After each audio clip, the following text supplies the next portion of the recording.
J'ai été nommé ministre des Affaires étrangères le 30 mai 2011, en pleine crise libyenne. Et comme vous pouvez le comprendre, mon premier dossier de politique étrangère était le dossier libyen. Le premier sommet de l'Union africaine auquel je prenais part avec le président Boni Yayi fut celui de juillet 2011 à Malabo en Guinée équatoriale. Avant l'ouverture de la session, comme à l'accoutumée, la conférence des chefs d'État et de gouvernement, l'instance suprême de l'organisation, organise, je dirais, un huis clos des hauts représentants du continent. Et ce huis clos, souvent, se tient à l'exclusion de tout autre qui n'a pas le même rang qu'eux. Et donc, les ministres des Affaires étrangères sont exclus de ce premier huis clos. À l'heure du jour, c'était la définition d'une position commune africaine sur le dossier libyen, en parlant des principes fondateurs de l'organisation, entre autres, respect et défense de la souveraineté des États membres, non-ingérence dans les affaires intérieures des États, solidarité africaine, rejet des ingérences et solutions africaines aux problèmes africains. C'est intéressant comme projet. Mais pendant ce temps, ou quelques mois plus tôt, le Conseil de sécurité des Nations Unies avait voté une résolution qui va imposer un no-fly zone, c'est-à-dire une zone d'exclusion aérienne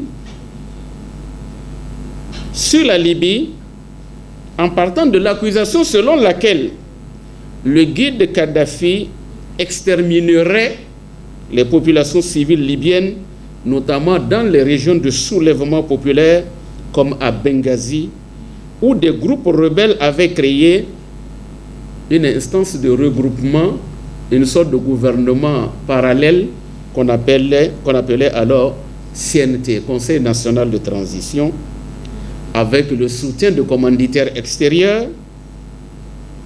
Le huis clos des chefs d'État s'est soldé par un échec.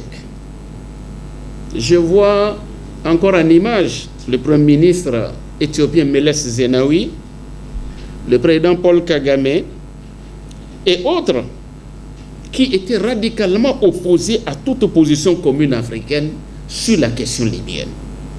Je ne comprenais pas. À défaut de consensus, le dossier libyen a été juste évoqué et considéré comme désormais relevant de l'autorité du Conseil de sécurité des Nations Unies. L'Afrique se dégage d'un problème qui le concerne et le reporte à une instance internationale. Quelques mois plus tôt, bien sûr, le 17 mars 2011, les 3 pays africains, membres non permanents du Conseil de sécurité des Nations Unies, venaient de voter la résolution que j'ai évoquée tout à l'heure, la 1973 du Conseil de sécurité, qui imposait la zone d'exclusion aérienne avec la mention, tenez-vous tranquille, to protect by all means the civilian population, c'est-à-dire protéger par tous les moyens les populations civiles libyennes contre le guide Kadhafi, c'est-à-dire le chef de l'État libyen accusé d'extermination contre son propre peuple. Il s'agissait de l'Afrique du Sud, du Gabon et du Nigeria. Notez bien, Afrique du Sud, Gabon et Nigeria, qui représentaient l'Afrique au Conseil de sécurité en ce moment. On comprend alors pourquoi cette impossibilité de dégager une position commune africaine sur la question libyenne. Ils ont voté la résolution. Et notre position ici contrarierait les choix opérés déjà. Une mission donc de médiation, c'était le maximum qu'on puisse faire. C'était du dilatoire.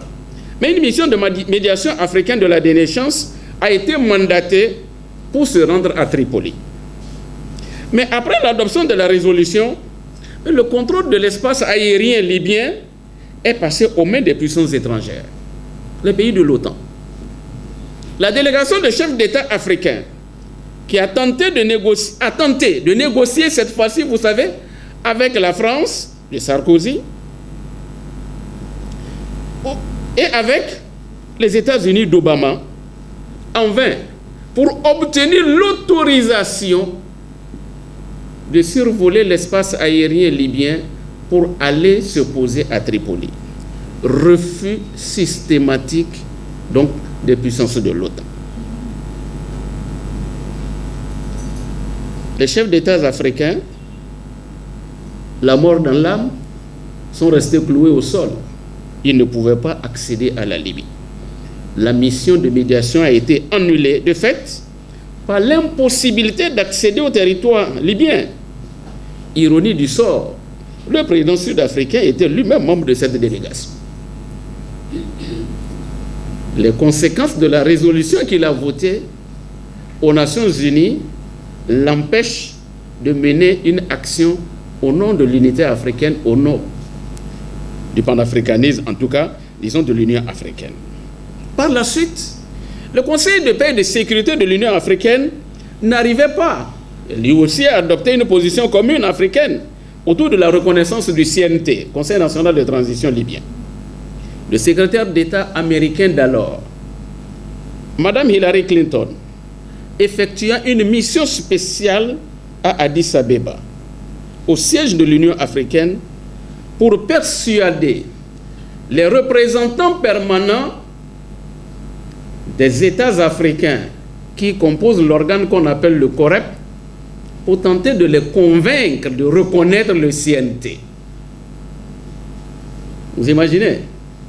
C'est une puissance étrangère qui vient convaincre les États africains de reconnaître un gouvernement, comment l'appelle-t-on, non souverain, rebelle, qui tentait de s'installer. On est alors engagé dans une opération ouverte de changement de régime contraire au droit international, mais avec la complicité de dirigeants africains.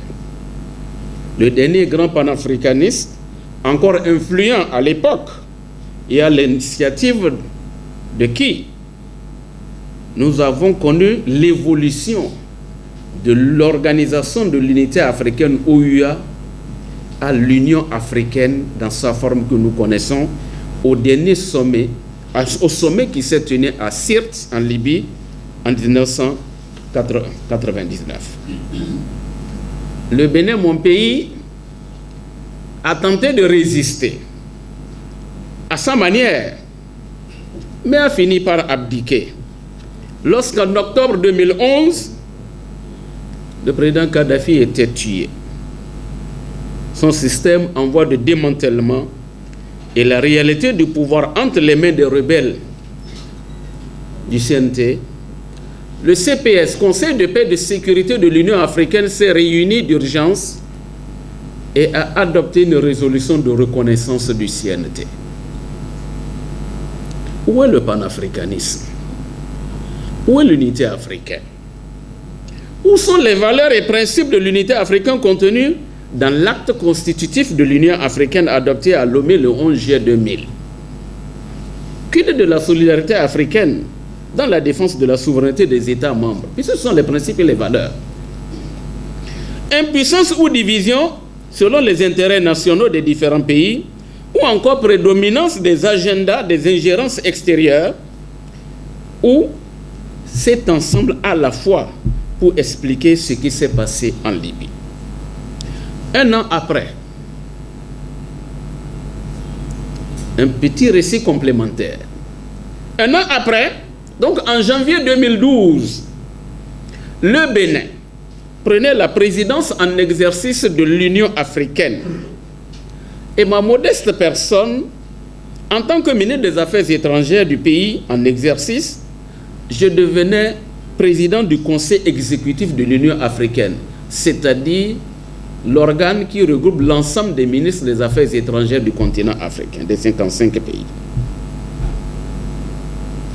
Et c'est à cet organe, souvent, qu'on transfère certaines questions en rapport avec la stabilité du continent, avec la médiation et qu'on se vous imaginez.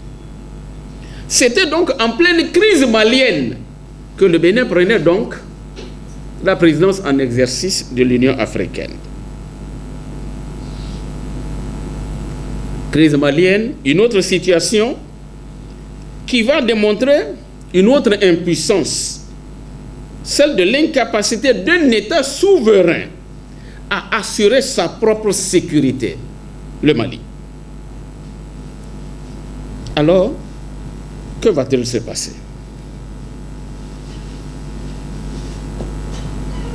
J'espère que je ne me perds pas. D'accord? Donc, cet État, incapable d'assurer sa propre sécurité, l'incapacité aussi de l'organisation régionale qui était la CEDEAO, qu'est la CEDEAO toujours, à laquelle appartient ce pays, n'avait pas les moyens de vite voler à son secours. L'Union africaine également impuissante ne disposait pas de forces capables d'intervenir immédiatement malgré la définition de la nécessité d'une force africaine en attente ou d'une force régionale en attente ici à la CEDEAO. Et rien n'existait. Alors, à quoi va-t-on assister? Les rebelles du MNLA, alliés au groupe terroriste à l'époque, AQMI, en Sardine, Moujao et consorts, marchaient sur Bamako. Alors, que faire? D'où l'appel à la France, qui a attendu de se faire prier de 1001 manières avant de répondre à son rythme par l'opération Serval.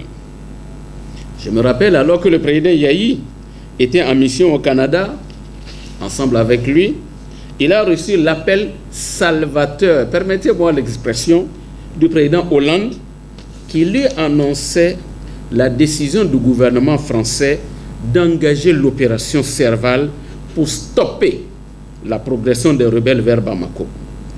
Voilà le contexte, alors, chers amis, de mon contact direct avec les affaires africaines, avec la problématique de l'unité africaine pour de vrai. Cette fois-ci, pas en tant que simple chercheur universitaire, mais en tant que praticien de la chose. Alors, deux petites conclusions à ce stade de mon récit introductif. En observant la structure du vote de la résolution 1973 au Conseil de sécurité des Nations Unies qui a autorisé l'intervention en Libye, sur les 15 membres du Conseil de sécurité, vous savez, il y a 5 permanents, les 5 grands, et 10 non permanents. L'Afrique dispose de 3 voix et les décisions se prennent à la majorité absolue, c'est-à-dire qu'il faut 8 voix au moins sur 15 avant qu'une décision ne soit validée. Pour la résolution 1973, tenez-vous tranquille. La résolution a été adoptée par 10 voix pour, 5 abstentions, 0 contre. Je dis bien 10 voix pour, 5 abstentions, 0 contre. C'est-à-dire, moins les 3 voix des 3 pays africains, il aurait 7 pour, et donc la résolution n'aurait pas été prise. Donc c'est avec la complicité de l'Afrique, le consentement de l'Afrique que la résolution a été adoptée. Ici, l'Afrique a invité, par ses représentants une intervention extérieure contre un pays souverain membre de l'UA. Ingérence voulue ou sous influence de puissances extérieures, point d'interrogation. Dans le deuxième constat, l'intervention souhaitée est saluée d'une puissance extérieure pour sauver un gouvernement d'un pays africain souverain, en demandant à ce pays lui-même de solliciter l'intervention française en tant qu'État souverain, puis il sera soutenu par la CEDEAO et l'Union africaine, afin de considérer que c'est avec le consentement de tout le continent. L'opération Serval est intervenue dans ces conditions. Il ne faut pas accuser la France ou tel, c'est comme ça que les choses s'étaient passées. Alors je vous laisse analyser les faits par vous-même.